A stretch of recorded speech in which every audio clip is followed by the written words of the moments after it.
Sveiki sugrįžę į studiją, kur dabar pakviesim susipažinti su literatūra ir kas naujo bei įdomus jos pasaulyje.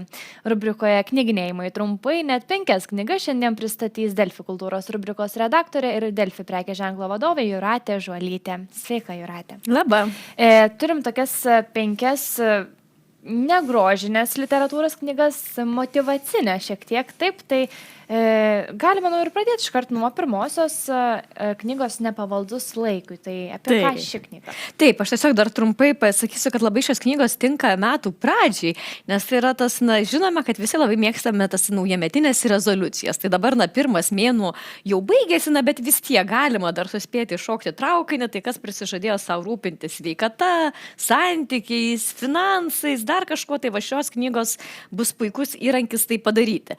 Tai apie pirmąją, štai pati jau ir užsiminiai, Nepavaldus laikui, tai yra tokia Rose Ann Kenneth knyga, tarptautinis bestselleris. Iš tikrųjų mes kažkada jau netgi ir kalbėjome apie šitą knygą, irgi nes ji labai plačiai nuskambėjusi pasaulyje.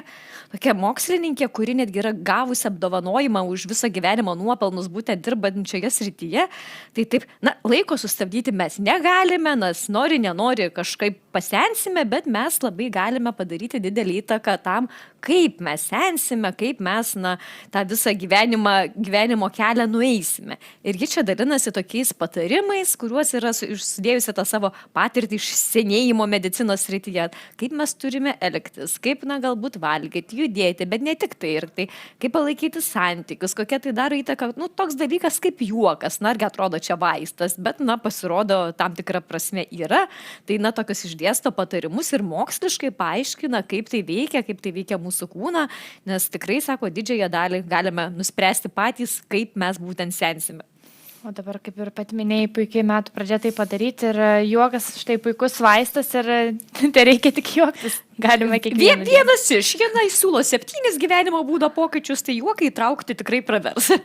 Taip, ir galime eiti prie antrosios knygos. Taip. Ką mes čia turime? Taip, čia šiandien iš mano atsineštų knygų yra vienintelė, kurios autorė yra lietuvė, tiksliau yra užrašė Neringa Černiauskienė, tokios gydytojos Evelinos Nevardauskaitės Rudzikienės patirtį. Ir šios gydytojos požiūris yra išskirtinis tuo, kad ji tokia, ji yra ir šeimos daktarė, bet ji taip pat yra endobiogenikos specialistė. Tai ji sudėlioja čia tokį ir medicininį išsamų paaiškinimą, jeigu mes kažkaip, galbūt netaip jaučiamės, ir savo tokias tikras pacientų istorijas. Nors aš pati sakau, kai ne kaip jaučiamės, o ji labai tam priešinasi. Jis sako, kodėl mes iš karto, daktarai, kaip į kalbą, iš karto galvojame, kas tau blogai. Jis sako, nereikia taip galvoti, reikia tiesiog susipažinti su žmogumi, jo gyvenimo istorija, ir ji neneigia vaistų naudos, kažkokių tikrai yra situacijų, kai jų reikia, bet visada skatina pasižiūrėti plačiau į kontekstą, kas vyksta žmogaus gyvenime. Galbūt jis yra patyręs kažkokių traumų, apie kurias dar neapgalvojęs gerai, neišsigydęs, tai pavadinkime. Galbūt šiuo metu sunkus gyvenime etapas. Tai jis stengiasi taip žiūrėti ir visus moko padaryti irgi taip, pagalvoti prieš skubant galbūt vaistus gerti saujomis ar ieškoti kažkokių operacijų ir vien tik tai tyrimus nagrinėti, tiesiog prisėsti, pagalvoti, kas galbūt mano gyvenime vyksta, ką mano kūnas bando pasakyti. Tai čia tokių labai įvairių situacijų. Ir apie mamą su vaikais, kodėl tie vaikai vis serga. Gal ne tik darželis ir mikrobai kalti, gal mama pavargusi. Ir iš įvairių pusių bando tai patarti ir pakviesti žiūrėti plačiau. Tiesiog klausyti savo kūną. Iš tiesų, aš manau, mes ir vengiam, šiandien daugelis ir vengia tų vaistų, nori kuo švariau gyventi ir savo organizmą taip. Taip, visokių yra šitų žmonių ir visai bando, tai taip. Tai ir kaip daktarė sako, pirma užduotis mano yra klausyti, neturėti išankstinio įsitikinimo, kas tam žmogui negerai. Ir galime eiti prie trečiosios knygos pavadinimu Prieraišumas. Taip, Prieraišumas yra 2 bendraautorių knyga, tai Amiras Levin ir Rachel Heller. Labai populiari knyga, išleista buvo prieš 15 metų, bet nuo to laiko ją vis perleidžia daugybėje šalių, verčia socialiniuose tinkluose, jos iškelta teorija visai cituojama, nagrinėjama ir panašiai. Tai ši knyga yra tiems, kurie savo kelia klausimus dėl santykių. Šiuo atveju kalbama būtent labiau apie romantinius santykius, tai tiek tiems žmonėms, kurie jos turi, tiek tiems, kurie galbūt nori užmegzti. ir iškelia tokią teoriją, kad yra žmonių 3 tipai prieraišumo būtent, tai kad vieni žmonės yra nerimastingi, kuriems visat jie abejoja, ar jos partneris tikrai juos myli, jie vis bijo, kad galbūt juos paliks, kad galbūt kažkas bus negerai. Kiti yra vengiantis, kurie, gal ir norėtų santykių, bet labai, jiems svarbi ta jų nepriklausomybė ir jie visada bijo, kad santykiai iš jų ją atims. Tai ar sąmoningai, ar pasąmoningai, jie kažkaip tai žinutę tą siunčia, kad aš iš tikrųjų to santykio bijau. Ir galiausiai yra saugus, kurie, ir nori santykių ir moka juos puoselėti, bet šie autoriai nesako, kad, tik saugus yra gerai. Jie išdėsto, kad, tai yra tiesiog skirtingi žmonės su skirtingomis patirtimis, jie nagrinėja ir kodėl susiklosto šitie prieraišumo tipai, ir ką daryti tokiu esant, ir ką daryti, galbūt pamilus tokį žmogų, aiškinasi, kokie yra receptai, kad visgi tie santykiai būtų kiek įmanoma darnus, tai tokie tiems, kurie, galbūt ieško, kaip pagerinti savo santykius, arba kaip pritraukti savo gyvenimą tą antrą pusę, tai čia tokia patarimų irgi knyga. Ar padės ši knyga išsiaiškinti, koks mes, tarkim, patys esame prieraišumo? Taip, čia labai daug dėmesio tam skiriama, čia yra testų, kuriuos irgi galima pasižiūrėti, pasivertinti pagal skirtingas situacijas, pasižiūrėti, kokios mintis kyla, pasinagrinėti per galbūt buvusius santykius ir tikrai daug savęs pažinimas visada yra pats pirmas tikslas, apie kitą mes kartais galbūt net lengviau, nors ne visada teisingai nusprendžiame, tai pirmiausia reikia pažinti save. Taip, prieš einant į santykius su kitu žmogumi. Galime prieš paskutinės knygos judėti. Tai pasitikėjimas savimi, čia tokios Roxana Fauci autorės knyga. Kažkada mes čia kalbėjome apie jos knygą Manifestavimas, tai čia yra toks, tarsi tęsinys.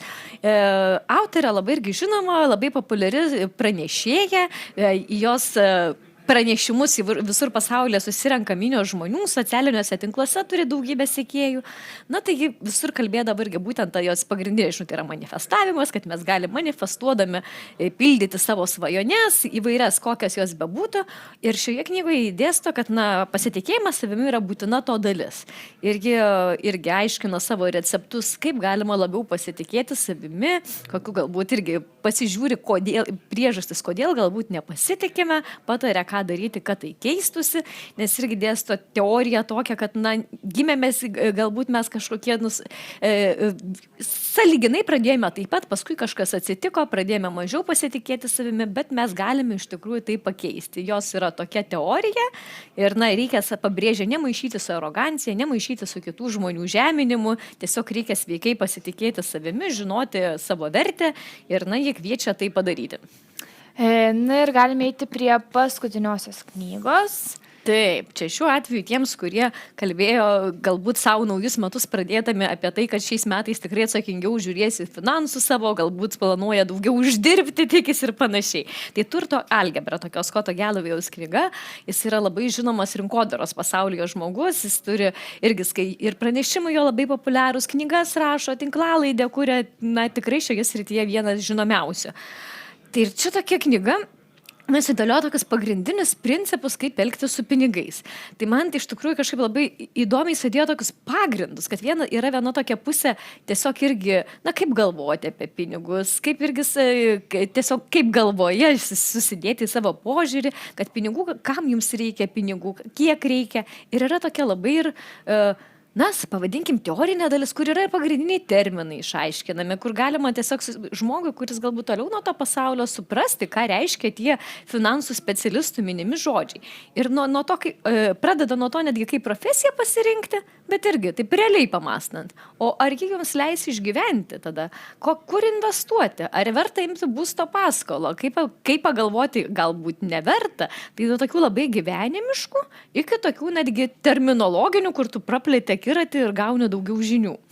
O tas investavimas iš ties šiandien ypač yra labai aktuali tema, mes pakankamai daug apie tai kalbam. Čia jį visada yra aktuali ir jis irgi dėsto irgi savo. Jo pagrindinis tikslas išmokyti žmonės investuoti taip, kad jiems kad jis nesako, jis būtent sako, kad jums nereikia nedirbti, nes darbas irgi tas, kas veda žmogų į priekį, kas leidžia kažkokių tikslų pasiekti, bet kad jūs jaustumėtės laisvi ir žinotumėt, kad jūs esate jau taip investavę, kad jeigu ką, jūsų tos vadinamos pasyvios pajamos jums užtikrina saugumą ir jūs galite tiesiog galvoti, ką jūs norite veikti, negalvodami vien apie pinigus. Ir čia aš to išpasakosiu visą knygą, bet tai irgi, ir toks, racionalus gana požiūris, kad, na, kai kurie sako, kad, na, sek savo svajonę būna, arba šitais taip kviečia šiek tiek pragmatiškiau, na, įsivertinkite, gal visgi užtenka tą svajonę savaitgalį siekti, pasiskaičiuokite, pažiūrėkite, įsivertinkite, na, realią situaciją. Ir dar pabaigai, kaip tu galvoji, Jūrate, žmonėms, kurie mėgsta tik grožinę literatūrą, galbūt ir su tokio pobūdžio knygom niekada nėra susidūrę, kodėl galbūt būtų verta paskaityti kažką naujo, tokio apie save, saviugdą, siekiant išmokti apie vidinę savo asmenybę kažką naujo. Tai viskas visada prasideda nuo savęs pažinimo, kiekvienas pasirenka savo knygas, kokias jis mėgsta, kokias jis nori skaityti, tai tikrai nebūtina vien tokiamis knygomis gyventi, bet man atrodo, kad su tokiamis knygomis yra esmė ne jas greitai perskaityti, bet tiesiog iš tikrųjų sustoti ir pamastyti, nes nei viena iš jų nebus tokia, na ir visi visada tokiose knygose tą pabrėžia, kad, na, jeigu tik paskaitysite, na, galite ir neskaityti. Esmė yra, kad turite pradėti taikyti, turite pradėti, na, pasižiūrėti savo vidų, na, jeigu finansų klausimus, tai pasižiūrėti, susiskaičiuoti savo piniginę, čia irgi labai konkretus patarimai, kaip tai daryti, tai pagerinti gyvenimą visada turime kur kiekvienas, manau. Ir tai galim pradėti nuo savęs. Taip.